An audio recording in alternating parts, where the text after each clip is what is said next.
Welcome back to Solentha Stories. Let's fuel your day with some intense passion and non-stop excitement. Grab your gear, we're moving into the story now. I'm Mia, and I'm 15. My sister just destroyed my entire life with 3 sentences, and my mother's looking at me like I'm something she scraped off her shoe. She's pregnant, Jessica announced from the living room doorway, her arms crossed with that satisfied smile she gets when she knows she's about to ruin someone's day. With Mr. Davidson's baby. You know, the married guy who owns the hardware store. The silence that followed was so thick I could taste it. Mom's coffee mug hit the kitchen counter with a sharp crack. Dad's newspaper rustled as his grip tightened. And me? I just stood there like an idiot, my backpack still hanging off my shoulder, trying to process what had just happened. Where are you watching from today? Drop your location in the comments below and hit that like and subscribe button if you've ever felt completely blindsided by family. You'll definitely want to stick around for what happened next. Because here's the thing about my family. They never asked questions when Jessica talked. She was 21, the golden child, the one who could do no wrong. When she spoke, they listened like it was gospel truth coming down from heaven. That's impossible, I whispered, my voice barely audible. But nobody was looking at me anymore. They were all looking at Jessica, hanging on her every word like she was announcing the weather. I saw them together, Jessica continued, her voice gaining confidence with each lie. Behind the hardware store last Thursday after school. They were... She paused dramatically, letting their imaginations fill in the blanks. Mom's face went from confused to disgusted in 3 seconds flat. Mia, her voice cut through the air like a blade. Is this true? No, the word exploded out of me. Mom, I've never even talked to Mr. Davidson except to buy supplies for school projects. This is insane, but the damage was done. I could see it in their faces. That shift from confusion to disappointment to complete revulsion. Jessica had painted the picture, and they were already hanging it on the wall. Don't lie to us, Dad said, standing up from his chair with that particular tone that meant he'd already made up his mind. Your sister wouldn't make something like this up, wouldn't she? Because making things up was basically Jessica's superpower. Like the time she convinced them I'd stolen $20 from her purse when I was 12. Or when she told them I was skipping school to hang out with older boys, which was particularly hilarious since I was too shy to talk to boys my own age. But they never remembered those times. Jessica's lies had a way of evaporating from their memory the moment they served their purpose. Mom, please, I tried again, desperation creeping into my voice. You know me. You know I would never... I thought I knew you, Mom said, her voice thick with disgust. But this? She gestured toward my stomach like she could see something that wasn't there. This is exactly the kind of shameful behavior I've been worried about. The room started spinning. This couldn't be happening. This was the kind of nightmare you wake up from, gasping and grateful it wasn't real. Except I wasn't waking up. You've brought shame to this entire family, Mom continued, her words hitting like physical blows. What will people think? What will they say about us? That's when I realized it wasn't really about what I'd supposedly done. It was about how it made them look. Because in our family, image was everything, and I'd just become a stain on their perfect reputation. Jessica watched from the doorway, her expression carefully neutral now, but I caught the tiny smile playing at the corner of her mouth. She was enjoying this. She'd planned this moment, crafted it, and now she was watching it unfold like her own personal soap opera. Pack your things, Dad said quietly, but his voice carried the weight of finality. You can't stay here. The words hit me like a slap. What do you mean, pack my things? You're 15 and pregnant by a married man, Mom said, her voice rising with each word. We will not harbor this kind of behavior under our roof. You've made your choices. But I'm not pregnant, I screamed, my composure finally breaking. I've never even kissed anyone, let alone... This is Jessica lying, like she always does. But they were done listening. Mom had already turned away, her shoulders rigid with disgust. Dad was shaking his head like I was a lost cause. And Jessica? She had the nerve to look sympathetic. Maybe if you tell them the truth about the baby, she said softly, they'll let you come back after it's born. The truth about the baby that didn't exist. The baby she'd invented out of thin air to destroy me. 30 minutes later, I was standing on our front porch with a backpack full of clothes and nowhere to go. The door closed behind me with a soft click that sounded like the end of everything I'd ever known. I was 15 years old. I'd lost my family, my home, and my childhood in the span of 1 hour. And the worst part? I still couldn't understand why Jessica had done it. But I was about to learn that understanding your family's cruelty doesn't make surviving it any easier. The first night was the worst. I spent it on a bench in Riverside Park, clutching my backpack and jumping at every sound. Every car that passed made me hope it might be Mom or Dad coming to find me, to say they'd made a terrible mistake. The car never came. By morning, I was hungry, cold, and starting to understand that this wasn't temporary. They really meant it. I really was on my own. I'd always been the responsible one, the one who got good grades and followed rules. So walking into the McDonald's on 5th Street to ask for a job felt like stepping into someone else's life. But empty stomach trumps pride every single time. "How old are you, honey?" asked the manager. A tired-looking woman named Sandra with graying hair and kind eyes. 18, I lied smoothly. I'd been practicing that lie for the past hour. Sandra looked me up and down, taking in my rumpled clothes and the desperation I was probably radiating. "Can you start today?" That's how I learned that sometimes people don't ask too many questions when they see someone who needs a break. The job paid minimum wage and came with the understanding that I'd work whatever shifts Sandra needed filled. I mopped floors, cleaned bathrooms, and learned that the phrase, "the customer is always right," is complete garbage when you're dealing with people who treat fast food workers like they're invisible. But it was money, and money meant food. And food meant I could survive another day. I found places to sleep. The 24-hour laundromat on Pine Street had a bathroom where I could wash up. The public library became my daytime refuge. Warm, quiet, and full of books that let me escape from my reality for a few hours. 2 weeks into my new life, I ran into Mrs. Peterson from my old neighborhood. She was coming out of the grocery store when she spotted me coming out of McDonald's in my uniform. "Mia?" Her face crumpled with confusion. "What are you doing here? Shouldn't you be in school?" I'd rehearsed this conversation in my head, but facing someone who knew me before everything fell apart made my throat tight. "I'm taking a break from school. Working for a while." She looked at me like she was trying to solve a puzzle. "Where are you living, honey? Are your parents okay with this?" The laugh that came out of me was sharp and bitter. "My parents are fine with it." Mrs. Peterson's expression shifted from confusion to concern. "Mia, are you living on your own?" For a moment, I considered telling her everything. Mrs. Peterson had always been nice to me, had even helped me with my science project 2 years ago when my parents were too busy with Jessica's college applications. But what was the point? She couldn't fix this. Nobody could. "I'm fine," I said, forcing a smile. "Really, this is just temporary." She didn't look convinced, but she let me go. I watched her walk to her car, probably going home to her normal family with their normal problems. Meanwhile, I was going back to my shift, because rent on my tiny efficiency apartment wasn't going to pay itself. Oh yeah, did I mention I'd found an apartment? Well, apartment was generous. It was basically a room with a hot plate and a bathroom down the hall that I shared with 3 other tenants. But it was mine.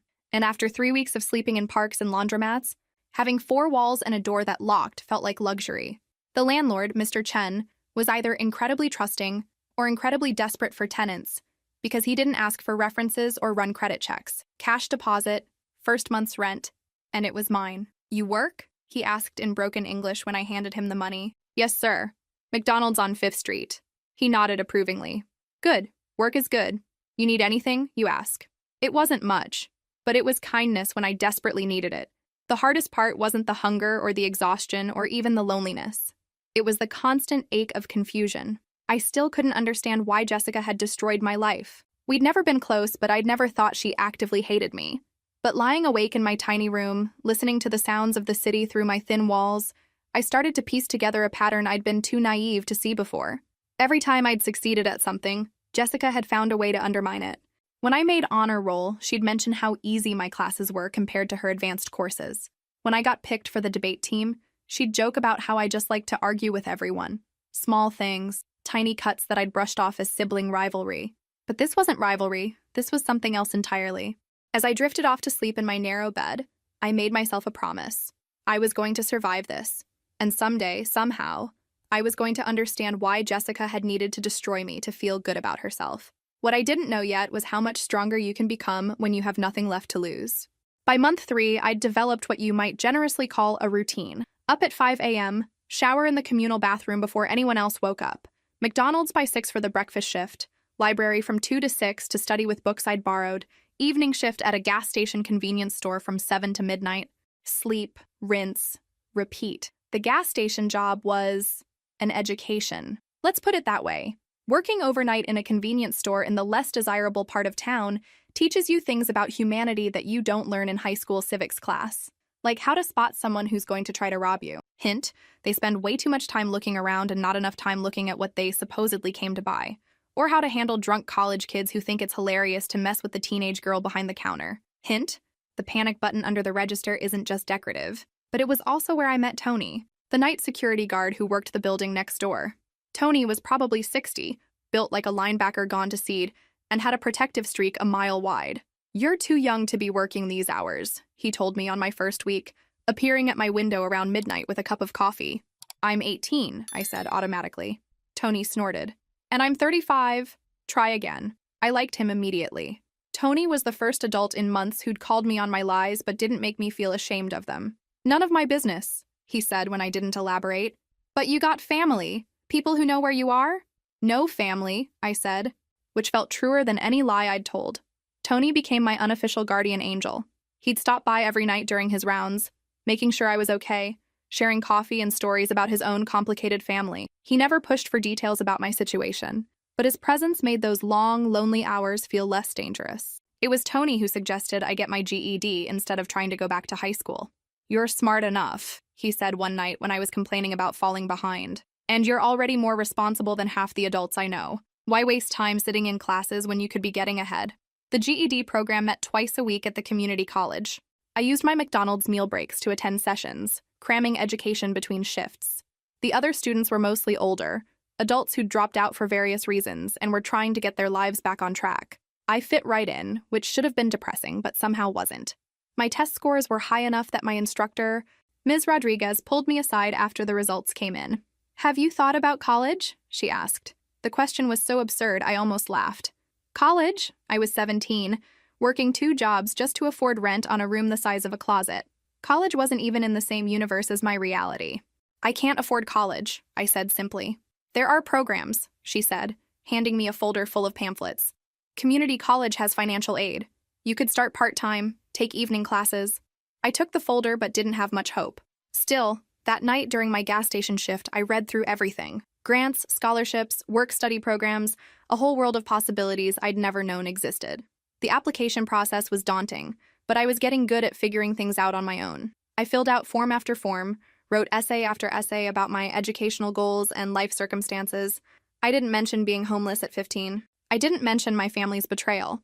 I wrote about being a motivated student who'd taken a gap year to work and was ready to focus on education. Technically true, just missing a few crucial details. 6 months later, I was accepted into the community college with enough financial aid to cover tuition. I was also promoted to assistant manager at McDonald's, which came with a small raise and more responsibility. I was 18 years old and felt like I'd been living on my own forever. The day I got my acceptance letter, I almost called my parents to tell them. I had their number memorized, could picture Mom's face when she heard I was going to college despite everything they'd put me through. But then I remembered the look of disgust in her eyes that last day. The way she'd said I brought shame to the family. The ease with which they'd thrown me away when Jessica fed them a convenient lie. I deleted their number from my memory instead. Some bridges aren't worth rebuilding. College was where I learned that being an outsider could actually be an advantage. While my classmates were figuring out how to do laundry and budget for groceries, I was already 3 years ahead on life skills. I took business classes because they seemed practical, but I was drawn to psychology courses too. Understanding people, what motivated them, what made them lie, what made them cruel to those who loved them, had become a survival skill. Professor Williams in my Intro to Business class was the first teacher who really saw potential in me. I'd turned in a paper on small business marketing strategies that went way beyond the assignment requirements. I'd actually interviewed local business owners about their challenges, including Sandra from McDonald's.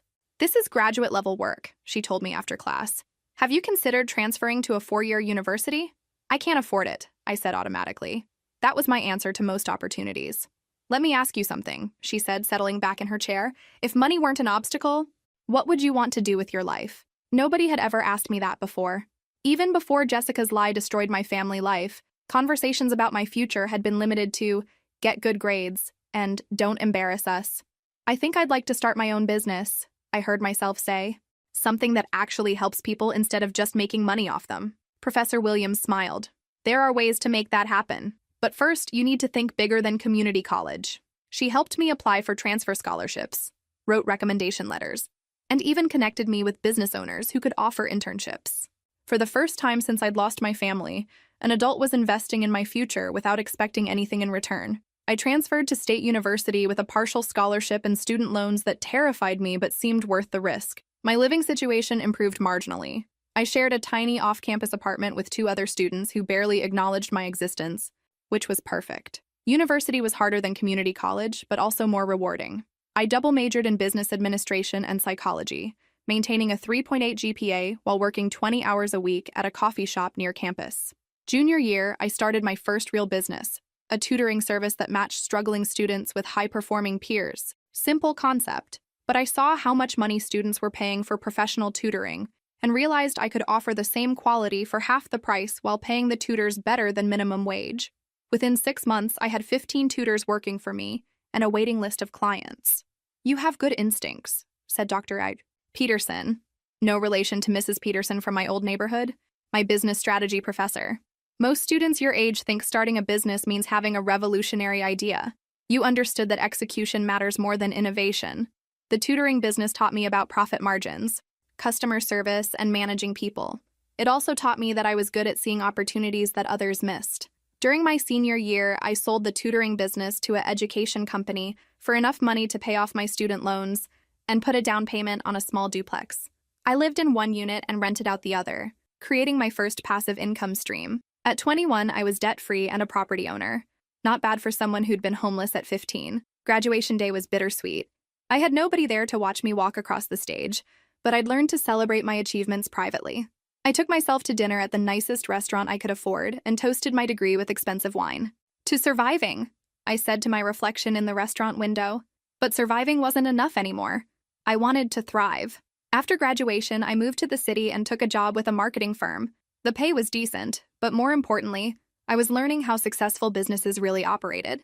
I watched my boss close deals, studied how he managed clients, and absorbed everything I could about scaling operations. Within 2 years, I'd been promoted twice and was managing accounts worth hundreds of thousands of dollars. But I was also developing my own client base on the side, providing marketing consulting for small businesses. My boss eventually found out about my side business. "Mia," he called me into his office on a Wednesday morning that I was sure would end with me getting fired. "I understand you've been freelancing," he said, leaning back in his leather chair. "Yes, sir," I said. No point in lying. "Good for you," he said, surprising me completely. "When are you planning to go out on your own?" What? "You're too good to work for someone else forever," he said. "And frankly, I'd rather help you launch successfully than pretend I don't see what's happening." He offered to be my first major client when I started my own firm, and to recommend me to his network. It was the kind of generous gesture that still caught me off guard when it came from adults. At 24, I opened MK Marketing Solutions. Within 3 years, I had 12 employees and clients in 3 states. Within 5 years, I was a millionaire. I was 29 years old and had built everything myself, from nothing. Sometimes I wondered what my parents would think if they could see me now. But mostly, I was too busy building my life to waste time on people who'd thrown me away. By 32, I wasn't just successful. I was the kind of successful that made business magazines write profiles with headlines like, "Self-made millionaire reveals her success secrets." MK Marketing Solutions had become one of the most respected boutique firms in the region. We specialized in helping small and medium businesses compete with larger corporations through strategic digital marketing and brand positioning. It was satisfying work that actually made a difference, which mattered more to me than just making money. Though I'll admit, the money was nice too. I'd bought a house in the historic district. Nothing flashy. Just a beautifully restored 1920s colonial with a home office and enough space for the life I'd built. I traveled when I wanted to, drove a reliable car that I'd paid cash for, and had the kind of financial security that most people only dream about. But perhaps more importantly, I'd built something that couldn't be taken away from me. My business, my reputation, my skills, they were mine in a way that family love had never been. I was at my office late one Thursday evening, reviewing proposals for a new client, when my assistant Jennifer buzzed in. "Mia, there's someone here to see you. She says she's your sister." The words hit me like cold water. I hadn't heard from Jessica in 14 years. For all I knew, she could have been living on Mars. "Did she give you a name?" I asked, stalling. "Jessica. She said you'd know her." I considered having Jennifer tell her I wasn't available. It would have been the smart thing to do. But curiosity won over caution. "Send her in," I said. Jessica walked into my office like she owned the place, which was rich considering the last time I'd seen her. She'd owned me instead. She looked good. Designer clothes, professional haircut, the confidence that comes from never having to doubt whether you'll have a roof over your head tonight. Mia, she said with a smile that was probably supposed to seem warm, you look amazing. Success suits you. I didn't stand up or offer her a seat. What do you want, Jessica? She laughed, a sound that made my skin crawl with familiarity. Straight to the point, just like always. Can't I just want to see my sister? Not for 14 years you couldn't. Her expression flickered slightly, but she recovered quickly. I know we have things to work through. I know you're probably angry. Angry? I leaned back in my chair and really looked at her. Jessica, I was a homeless teenager because of you. Angry doesn't begin to cover it. You weren't homeless, she said quickly. You had choices. You could have come back any time if you'd just admitted. Admitted to what? My voice was deadly quiet. To being pregnant with a baby that didn't exist? To having an affair with a man I'd barely spoken to? To the lie you made up for reasons I still don't understand? The silence stretched between us like a chasm. Mom and Dad are getting older, she said finally, switching tactics. They miss you. I almost laughed. They miss me? The daughter who supposedly brought shame to their family? The one they threw out without asking a single question? People change, Jessica said. They've realized maybe they were too hasty. Too hasty, I repeated, like it was a parking ticket, not throwing away their child. Jessica shifted uncomfortably. This wasn't going the way she'd planned, and I found myself enjoying her discomfort more than I probably should have. What do you really want? I asked again. She sighed and dropped the act. Look, things have been tough lately. Mom needs some medical procedures, and Dad's business isn't doing well. I thought, since you've obviously done well for yourself, and there it was. The real reason for this reunion. Money. You want me to financially support the people who disowned me, I said slowly, making sure I understood correctly. It's what family does, she said, and the irony was so thick I could taste it. I stood up, walked to my window that overlooked the city I'd conquered through sheer determination. Jessica, let me tell you about family. Family doesn't throw out children based on lies. Family asks questions. Family gives the benefit of the doubt. Family supports each other through difficult times. I turned back to face her. You and our parents taught me that blood relation means nothing without trust, respect, and love. So congratulations. You successfully taught me that you're not my family. Her face hardened. You can't stay angry forever. Mia, it's not healthy. I'm not angry, I said honestly. I'm indifferent. You're a stranger who shares my DNA, asking for money from someone whose life you helped destroy. The answer is no. She stood up, her composure finally cracking. You used to be such a sweet girl. What happened to you? I smiled for the first time since she'd walked in. I grew up, thanks to you. After she left, I sat in my office as the city lights flickered on below. I felt lighter somehow, like closing a book I'd been carrying around for years. I was 32 years old, successful, and completely at peace with the family I'd chosen to build instead of the one I'd been born into. What I didn't know was that Jessica's visit was just the opening act. The real show was about to begin. 2 months after Jessica's surprise visit, my carefully constructed life received another shock. But this time, it wasn't from my family. I was having lunch with my client, Rebecca Martinez, owner of a successful catering company, when she mentioned something that made my blood run cold. You know, the strangest thing happened last week, Rebecca said, cutting into her salad. My friend Linda. You remember Linda, the one who owns the flower shop? She told me the most ridiculous gossip about her ex-husband. My hand froze halfway to my coffee cup. Rebecca was talking casually, unaware that she was about to detonate a bomb. Apparently, Linda was going through old financial records for their divorce settlement. This was years ago, but her lawyer needed documentation, and she found these charges on their joint credit card from when she was out of town visiting her sick mother. Hotel rooms, expensive restaurants, jewelry purchases, all from about 14 years ago. The room started spinning. I forced myself to keep breathing normally. The weird part is, Rebecca continued, Linda remembered that time period specifically because that's when there was all that drama with the Gardner family. You know the Gardners? Tom Gardner owns the hardware store downtown. I knew exactly who Tom Gardner was.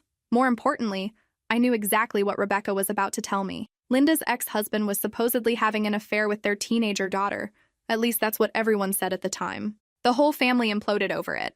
But looking at these receipts, Rebecca paused to sip her drink. Linda realized the affair wasn't with the teenager. It was with the older daughter, who was already 21 and definitely old enough to know better. The coffee cup rattled against my saucer as I set it down. My hands were shaking. Linda confronted her ex about it last week when she found the evidence. He finally admitted everything. Apparently, he'd been seeing Jessica Gardner for months, not the younger girl. But when his wife almost caught them, Jessica panicked and convinced him to let her younger sister take the blame. Said it would blow over faster if everyone thought it was just a teen making bad choices. The restaurant felt like it was closing in on me. 14 years of wondering, 14 years of carrying that confusion and pain, and the answer had been hidden in a credit card statement all along. The really awful part, Rebecca said, oblivious to my internal collapse. Is that the younger girl? Mia, I think? She ended up homeless after her parents kicked her out. Meanwhile, Jessica just went on with her life like nothing happened. Linda said she feels terrible about not speaking up sooner, but she didn't want to get involved in family drama. I excused myself and went to the bathroom, where I splashed cold water on my face and stared at my reflection in the mirror. The woman looking back at me was successful, confident, in control of her life. But underneath, I was still that confused 15-year-old girl, asking why her sister had destroyed her world. Now I knew. Jessica had been having an affair with a married man. When they almost got caught, she'd sacrificed me to save herself. Not because she hated me, not because of some deep-seated rivalry, but because it was convenient. I was the expendable one. I returned to lunch, finished my meeting with Rebecca, and drove home in a daze. That evening, I sat in my home office and did something I'd never done before. I hired a private investigator. I need to know everything about what happened 14 years ago, I told him. I need proof. 3 weeks later, he delivered a file that confirmed what Rebecca had told me. Credit card receipts, hotel records, witness statements from people who'd seen Jessica and Tom Gardner together. Even a photo from a restaurant's security camera, time-stamped and undeniable. The affair had lasted 8 months. Jessica had been careful, but not careful enough. When Tom's wife Linda started getting suspicious, Jessica had made a calculated decision to throw me under the bus to protect herself. I stared at the evidence spread across my desk and felt something I hadn't expected. Relief. Not because the truth was good, but because it finally made sense. Jessica hadn't destroyed my life out of malice or jealousy. She'd done it out of self-preservation, like someone pushing their sibling off a lifeboat to save themselves. It was almost worse than hatred. At least hatred was personal. This was just practical. The ironic part? The truth was about to come out anyway, 14 years too late. Linda was done keeping secrets to protect people who had never cared about the damage they'd caused. She was telling everyone who would listen about her ex-husband's lies and Jessica's manipulation. By the time the truth reached my parents, it would be too humiliating to ignore. The whole town would know that they'd thrown out the wrong daughter. I didn't have to do anything. Justice, as it turned out, had its own timeline. I was about to learn that vindication feels very different when you no longer need it to heal. The truth has a funny way of surfacing when you least expect it. Linda Gardner, yes, that Linda Gardner, Tom's wife, had apparently spent years living with suspicion gnawing at her like a persistent headache. But it wasn't until their divorce proceedings required a deep dive into old financial records that she found the smoking gun she'd been unconsciously looking for. I learned all this because Rebecca couldn't help herself from calling me with updates. Apparently, Linda had confronted Tom the night she found those credit card statements, armed with 14 years of accumulated doubt and finally having proof. "You should have heard her," Rebecca told me over the phone, her voice vibrating with gossip-fueled excitement. Linda marched right into Tom's apartment, yes, they're separated now, and slammed those receipts down on his kitchen table.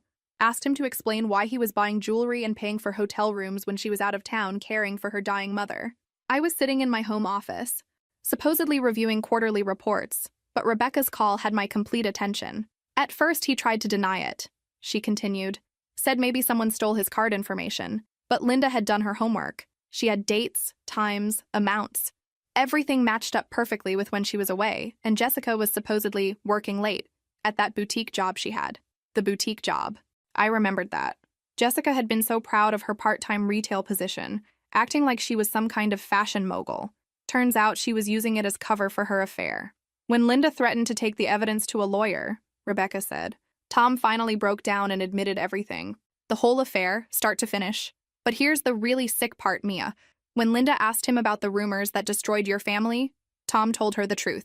Jessica convinced him to let you take the blame because it would be easier for everyone if people thought it was just a teenager making bad choices. Those words hit me like a physical blow. Easier for everyone. Everyone except the 15-year-old who lost her family, her home, and her childhood in one night. Linda lost it, Rebecca continued. Completely lost it. She told Tom that he and Jessica destroyed an innocent kid's life to save their own skins. She called them both monsters. I had to hand it to Linda. Better late than never, I suppose. But the real bombshell came next. Linda's done keeping their secret, Rebecca said, her voice dropping to a conspiratorial whisper. She's telling everyone, and I mean everyone. She started with Tom's business partners, then moved on to the church congregation. then the PTA moms. She even posted about it on Facebook. My coffee went cold in my hands as I processed this. After 14 years of living with their lie, the truth was finally coming out. Not because I'd fought for it or demanded justice, but because Linda Gardner had reached her breaking point. What exactly is she saying? I asked. The truth. That Tom had an affair with Jessica Gardner, not her teenage sister. That they let an innocent girl get thrown out of her home to protect themselves. That everyone in town participated in destroying a child based on lies. The irony was almost too perfect. Jessica had sacrificed me to save her reputation, and now Linda was sacrificing Jessica's reputation to restore mine. The cosmic justice of it was almost beautiful. How are people reacting? I asked, though I could guess. Oh, Mia. Rebecca's voice was rich with satisfaction. People are furious, especially the mothers. The idea that a grown woman would let a teenager take the blame for her affair? It's not playing well. Jessica's name is mud around here. What do you think will happen next? Drop your predictions in the comments below because this story is about to take another dramatic turn. I hung up with Rebecca and sat in my quiet office, processing this development. For years, I'd imagined what it would feel like to be vindicated, to have everyone know the truth. I'd pictured myself feeling triumphant, justified, maybe even smug. Instead, I felt empty. Not sad, not angry, just hollow. Like someone had handed me a prize for a race I'd stopped caring about years ago. The phone rang again an hour later. This time it was my assistant, Jennifer. Mia, there's a woman online too claiming to be your mother. She sounds upset. My mother. The woman who'd looked at me with disgust and told me I'd brought shame to the family. The woman who'd chosen to believe Jessica's lies without asking a single question. I stared at the blinking light on my phone for a full minute, my finger hovering over the button. After 14 years of silence, what could she possibly have to say? I picked up the phone. This is Mia. Mia? Her voice was smaller than I remembered. Fragile. Mia, honey, is that really you? Honey. Like we'd talked yesterday. Like she hadn't thrown me away like garbage when I was 15. Hello, Mom. The silence stretched between us, filled with 14 years of unspoken pain. We need to talk, she said finally. Your father and I, we need to see you. There are things we need to say. I leaned back in my chair and looked out at the city I'd conquered without them. I'm listening. Not over the phone, she said quickly. Please. Can we meet somewhere? Anywhere you want. We'll come to you. They'll come to me. How generous of them. But curiosity won over caution, just like it had with Jessica 2 months ago. Fine, I said. Saturday afternoon, 2 o'clock. I'll text you the address. After I hung up, I realized I was smiling, not with happiness, but with anticipation. 14 years ago, they'd held all the power. They'd made their judgment and executed their sentence without giving me a voice. Now they were coming to me, hat in hand, ready to face the consequences of their choices. Oh, how the mighty had fallen. Saturday arrived with the kind of crisp autumn weather that makes everything feel dramatic and significant. I chose to meet them at Meridian, the upscale restaurant where I often entertained clients.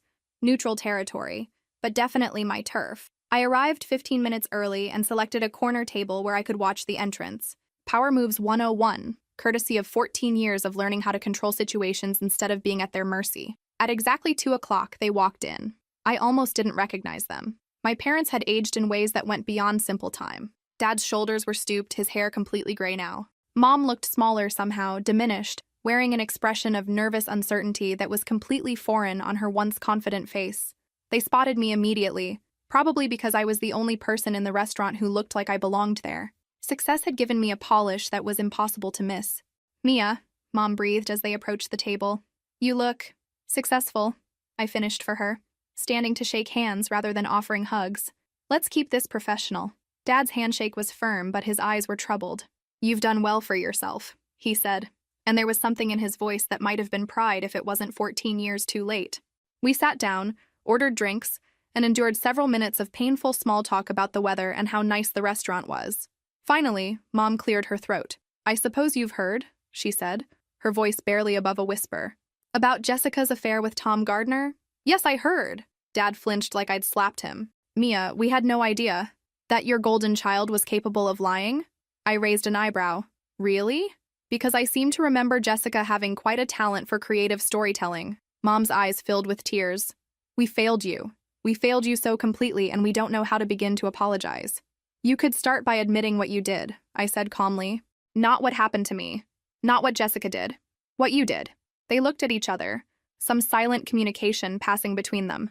We threw you out, Dad said finally, his voice hoarse. We threw out our own daughter without asking questions, without investigating, without giving you a chance to defend yourself. We chose to believe the worst about you," Mom added, tears starting to fall. "We abandoned you when you needed us most." I sipped my wine and waited. They weren't done yet. "The whole town knows now," Dad continued. "Everyone's talking about it. About what really happened, about what Jessica did, about how we—" He stopped, unable to finish. "About how you destroyed your own child to protect your reputation," I said helpfully. "Yes, I imagine that's quite the conversation starter." Mom winced.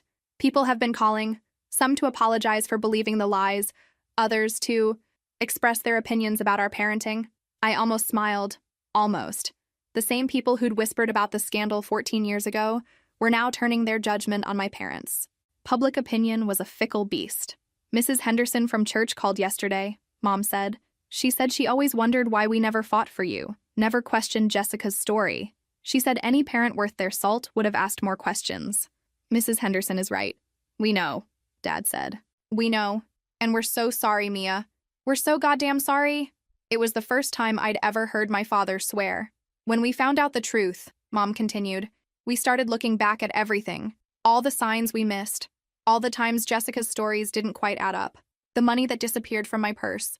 The neighbor's packages that went missing when she was the only one home. The way she could turn any family conflict into being about her. You started to see the pattern," I said. "A pattern we should have seen years ago," Dad said bitterly. "But it was easier to believe her version of events. Jessica always made herself the victim or the hero. You just took whatever came your way without complaining. I was the easy target," I said matter-of-factly. "I didn't fight back, didn't create drama, didn't demand attention. When Jessica needed someone to blame, I was convenient." The waiter approached to refill our drinks, and we all sat in silence until he left. "We tried to find you," Mom said quietly. "After we learned the truth, we tried to track you down, but you'd disappeared completely." "I didn't disappear," I corrected. "I built a new life, without you. A successful life," Dad observed, gesturing around the restaurant. "You've clearly done very well for yourself. No thanks to my family." The words hung in the air like a challenge. "We want to make this right," Mom said desperately. "We want to be part of your life again, if you'll let us." I leaned back in my chair and studied their faces. They looked genuinely remorseful, genuinely devastated by the truth they'd finally been forced to confront. But I wasn't 15 anymore. I wasn't desperate for their approval or their love. I'd learned to live without both. "What about Jessica?"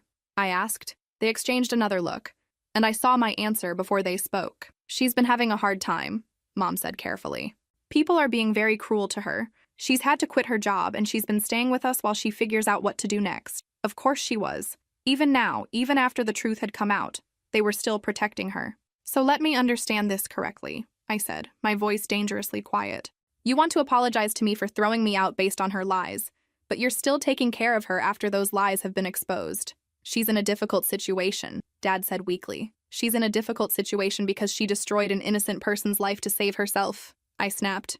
"She's facing consequences for her actions. Novel concept, right?" They both looked uncomfortable, caught between their guilt over me and their ingrained habit of protecting Jessica. "We can work through this," Mom said pleadingly. "All of us. As a family." I smiled then, and it wasn't a nice smile. "Mom, we stopped being a family the night you chose Jessica's lies over your own daughter. You can't unring that bell." The truth was finally out there, exactly as detailed in the synopsis. But as I sat across from my parents, watching them squirm with their newfound knowledge, I realized something important. Their regret couldn't undo the damage they'd caused, and their continued protection of Jessica proved they still didn't understand what they'd really lost. 2 weeks after our restaurant meeting, my parents started calling daily. Not demanding or accusatory like the old days, but tentative, almost pleading. Each conversation followed the same pattern: updates about their lives, questions about mine that I answered politely but vaguely, and carefully worded invitations to come home for holidays or family dinners. I let most of the calls go to voicemail. The messages painted a picture of their new reality. Dad's hardware business was struggling because people were taking their money elsewhere rather than support someone who'd abandoned his own child. Mom had been quietly asked to step down from her church committee leadership roles.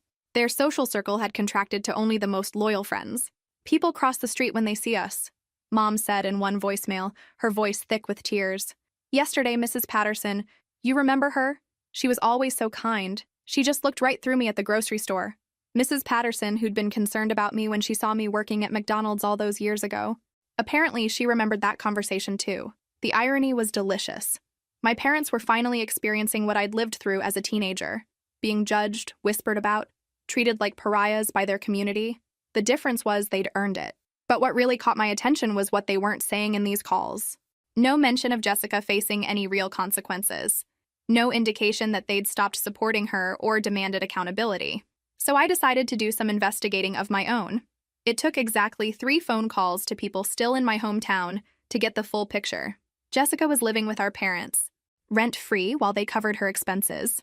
She'd lost her job at the boutique, not because they fired her, but because she'd quit when the whispers and cold shoulders became too uncomfortable.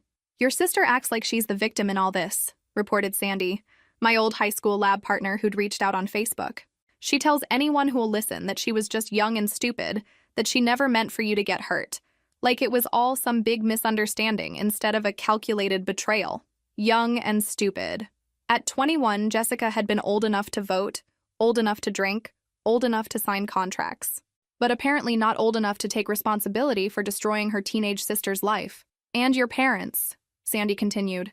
"They're still making excuses for her, saying she's fragile right now, that she needs support during this difficult time. People are getting really frustrated with their whole family." Of course they were making excuses.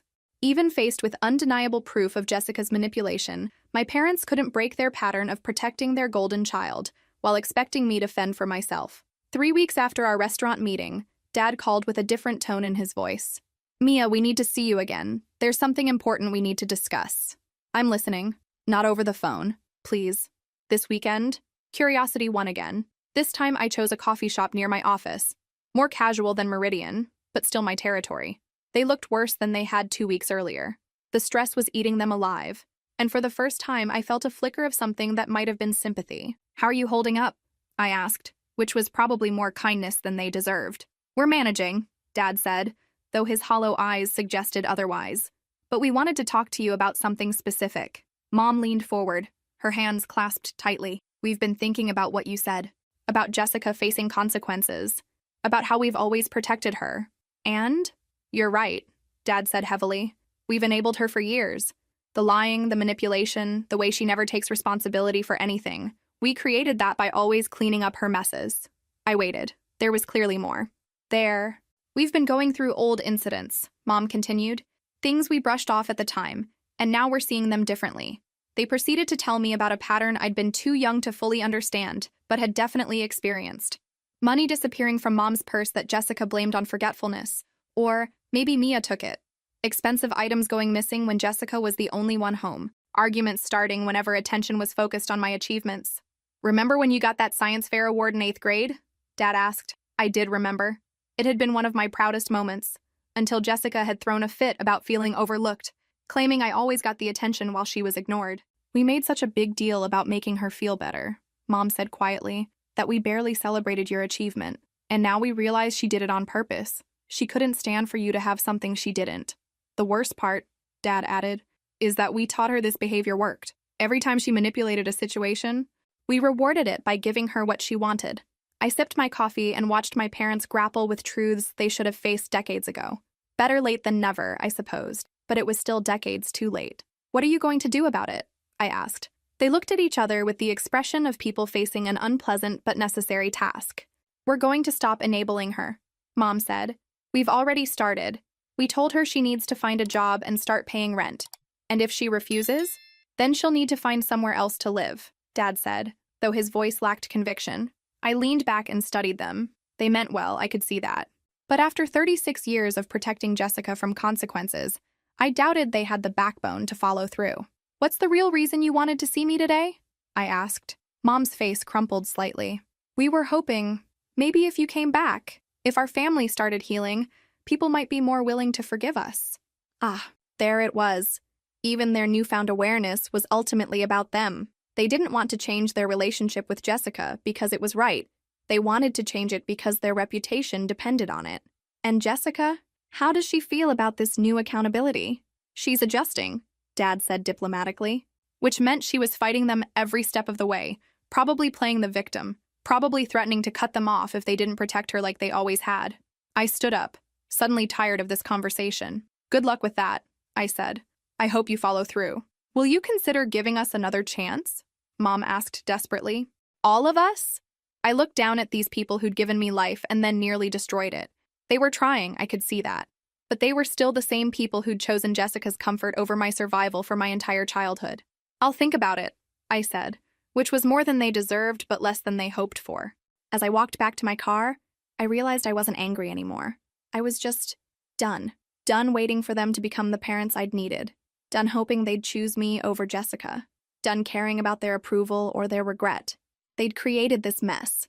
Now they could live with it. 4 months passed before I heard from them again. 4 months of blessed silence while I focused on my business, my life, my chosen family of friends and colleagues who actually valued me.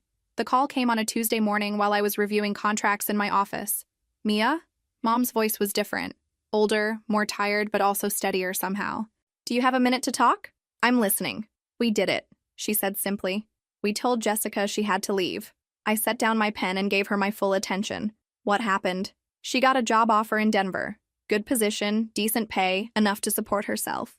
But she wanted us to give her money for first month's rent and security deposit, plus help with moving expenses. When we said no, she didn't take it well. I could imagine. Jessica's tantrums when she didn't get her way had been legendary. She said some things. Dad's voice came through. Apparently, I was on speaker. Cruel things about how we were choosing our precious Mia over our real daughter. She accused us of abandoning her to make you happy. How did you respond? We told her the truth, Mom said, that we weren't doing this for you. We were doing it because 36 years of enabling her hadn't helped anyone. Not her, not us, not our family. She left 2 weeks ago, Dad added. Took the job, moved to Denver. She's not speaking to us. The silence stretched while I processed this. My parents had actually followed through. They'd chosen accountability over comfort, consequences over enabling. It was 14 years too late, but they'd done it. How are you feeling about it? I asked. Terrible, Mom said honestly. And relieved. And proud of ourselves for finally doing the right thing. It's complicated. That I could understand. Growth usually felt complicated. We know this doesn't fix anything, Dad said. We know we can't undo the damage we caused. But we wanted you to know that we finally understand what enabling looks like, and we're not going to do it anymore. I stared out my office window at the city bustling below, people going about their lives, pursuing their dreams, building their futures without the baggage of toxic family dynamics. Thank you for telling me, I said finally. Mia, Mom's voice was tentative. Would you be willing to see us again? Not to ask for anything, just to talk? I considered this. They'd proven they could change, could make hard choices, could finally prioritize what was right over what was easy. That deserved acknowledgement. Okay, I said, but this time you come to my house. The address I gave them was impressive. My house was in the kind of neighborhood that made a statement about success and security. When they pulled up the following Saturday afternoon, I watched from my front window as they sat in their car for a moment, taking in the reality of what I'd built. I met them at the door wearing jeans and a cashmere sweater. Casual but expensive, comfortable but polished. The message was clear. This was my space, my terms, my life that they were entering. Your home is beautiful, Mom said as I led them through to the living room. And it was. I'd hired a decorator and spared no expense creating a space that felt both elegant and warm. Thank you. Coffee? Water? We settled in my living room with coffee and the afternoon light streaming through my floor-to-ceiling windows. For the first time in our recent conversations, nobody seemed to be performing or manipulating or hiding anything. Tell me about Jessica, I said.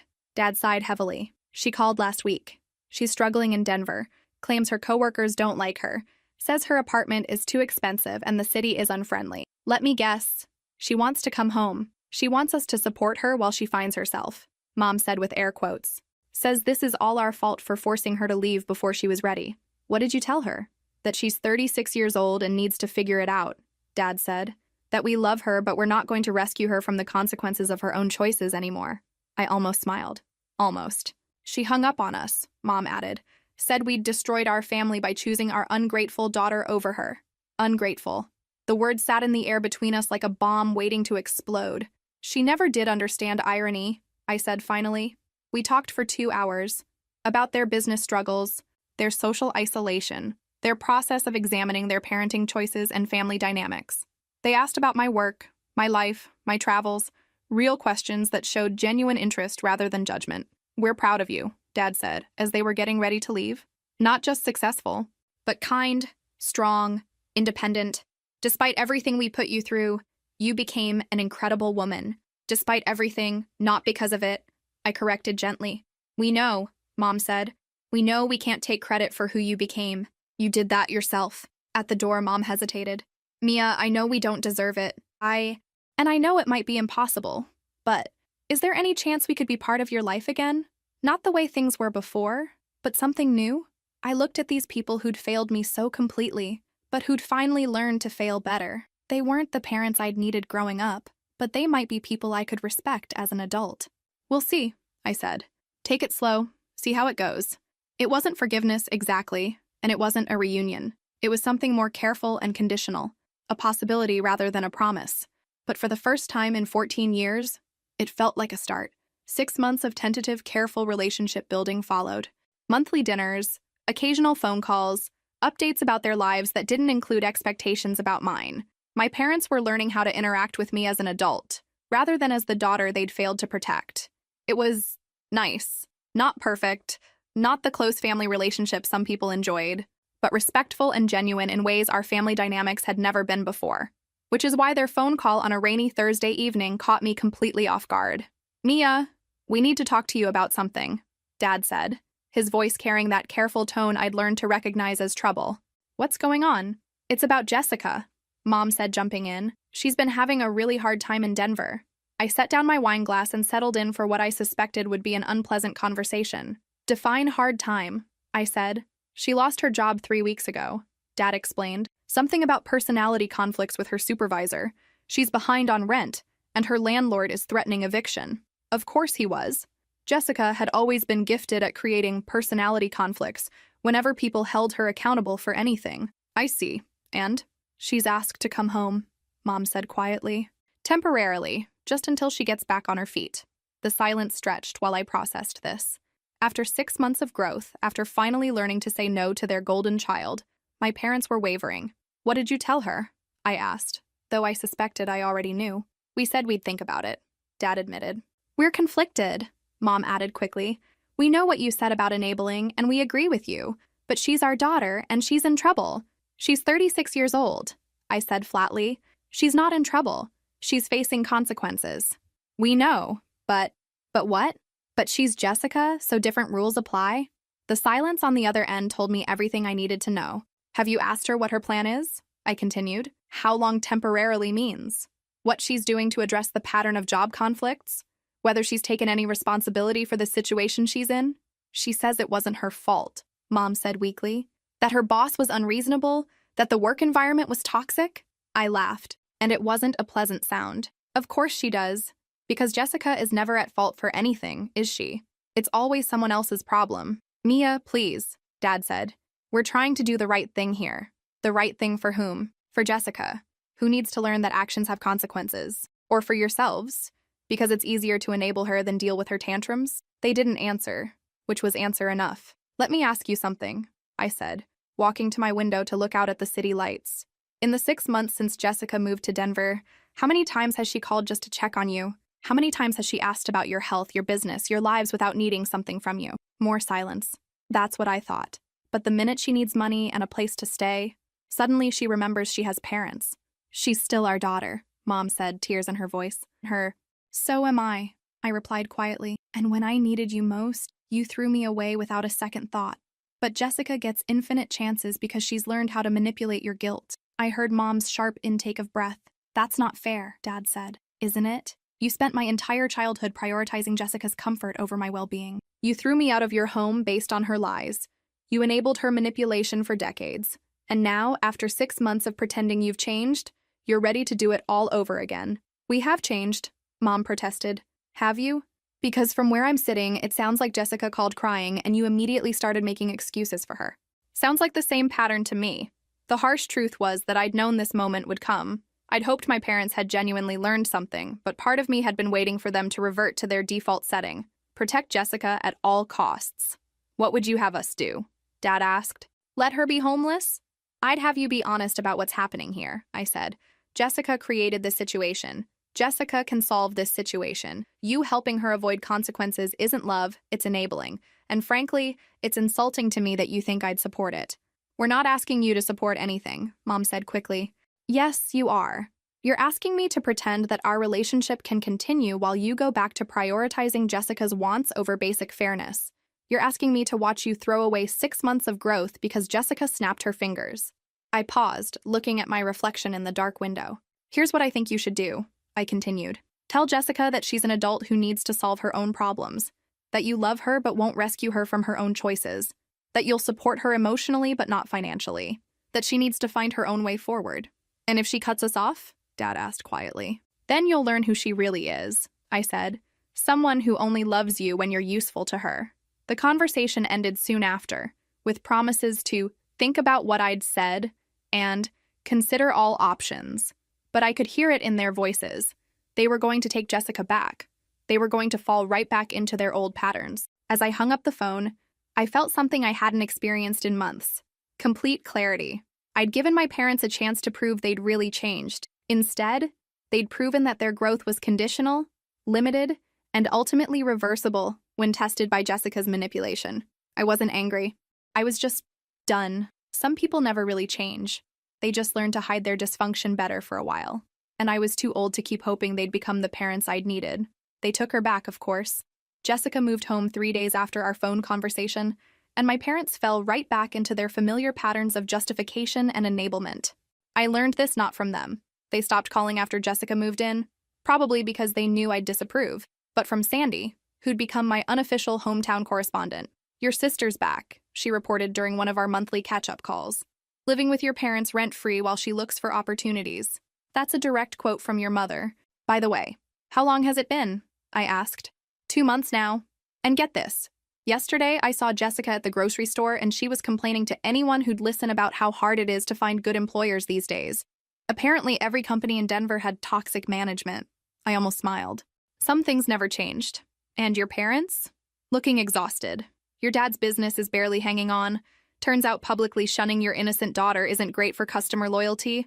Your mom's been asking around about part-time work to help make ends meet. While Jessica lived in their house, ate their food, and contributed nothing but complaints about her prospects. The really sad part, Sandy continued, is that people were starting to warm up to your parents again. They'd been making an effort, apologizing to folks, trying to repair relationships, but taking Jessica back after everything that came out. It's like they learned nothing. That evening, as I sat in my home office reviewing proposals for a new client expansion, I realized I needed to make a decision about my parents once and for all. They'd shown me who they were, repeatedly, consistently, over 37 years of my life. People who prioritized appearance over truth, comfort over justice, and Jessica's wants over everyone else's needs. For a brief moment, they'd seemed capable of growth, but when tested, they'd reverted immediately to their default setting. I wasn't going to keep hoping they'd change. Hope was exhausting, and I had better things to do with my energy. 3 weeks later, Dad called. Mia, he said, his voice careful and nervous. How are you doing? I'm well, thanks. You? We're managing. Listen, I was hoping we could get together soon. Maybe dinner? Our treat. Our treat. Like the problem was who paid for the meal, rather than the fundamental dysfunction they'd chosen to embrace again. Why? I asked simply. Why what? Why do you want to have dinner? What's the purpose of this meeting? A pause. To spend time with you. To maintain our relationship. What relationship, Dad? We haven't spoken in 3 months. You made your choice when you took Jessica back. That's not fair. Mia, she's our daughter too. She's your daughter who destroyed my life with calculated lies and is now manipulating you into supporting her as a 36-year-old woman who refuses to take responsibility for anything. And you're enabling it. Again, it's complicated. No, it isn't. It's simple. You choose Jessica over everyone else, including basic honesty and fairness. You always have. Another pause. Longer this time. We miss you, he said quietly. You miss the idea of me. You miss being able to feel good about yourselves by having a relationship with the daughter you wronged, but you don't actually want to change anything. We're trying to balance. Stop. My voice was firm but not angry. Just stop. You can't balance a relationship with me while enabling Jessica. Those two things are incompatible. I heard him sigh heavily. Your mother and we're having some financial difficulties. The business is struggling, and with Jessica staying with us, and there it was. The real reason for the call. You want money? I said. We were hoping, maybe a loan, just to help us get through this rough patch. We know you've done well for yourself. I leaned back in my chair and looked at the framed photo on my desk, me receiving an award for Businesswoman of the Year. A photo taken by friends who celebrated my success instead of trying to profit from it. Let me understand this correctly, I said slowly. You want me to financially support the household where Jessica lives rent-free while contributing nothing. It's not like that. It's exactly like that. You're asking me to subsidize her lifestyle while she takes advantage of you. Mia, please. We're family. I almost laughed at the irony. Family. The same family that threw me out at 15. The same family that chose to believe lies over their own daughter. The same family that's now asking that daughter for money to support the liar. Silence. Here's the thing, Dad. I built this life myself. Every dollar I earned, every success I achieved, every opportunity I created, I did it without family support. I did it despite family betrayal. I stood up and walked to my window, looking out at the city I'd conquered through sheer determination. I learned to survive without you. I learned to thrive without you. And I learned that I don't need your approval, your love, or your presence to have a meaningful life. Mia, I forgive you, I said quietly. Both of you. Not because you've earned it, but because carrying anger was hurting me more than you. But forgiveness doesn't mean relationship, and it sure as hell doesn't mean I'm going to fund your choices. What are we supposed to do? He asked, desperation creeping into his voice. Figure it out. You're adults. You made the choice to enable Jessica again, knowing it would cost you our relationship and damage your finances.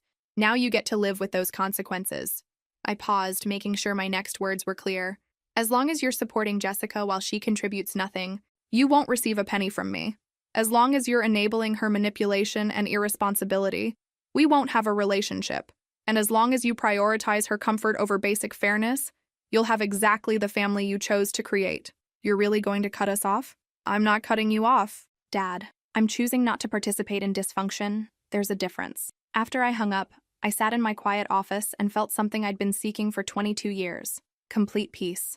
I'd tried to rebuild a relationship with my parents. I'd given them chances to prove they'd change, to show they could prioritize growth over comfort, accountability over enablement.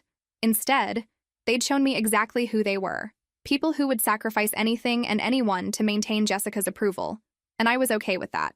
Not because I didn't care, but because I'd finally learned the most important lesson of all. You can't change people who don't want to change. I was 37 years old, successful beyond my wildest teenage dreams, surrounded by people who valued and respected me. I'd built a life so full and rich that my parents' dysfunction couldn't touch it. They'd made their choice. Jessica would always come first. Truth would always be secondary, and enabling would always be easier than accountability. I'd made my choice too. I chose peace. I chose dignity. I chose the family I'd built rather than the family I'd been born into. And for the first time in my entire life, I was completely free.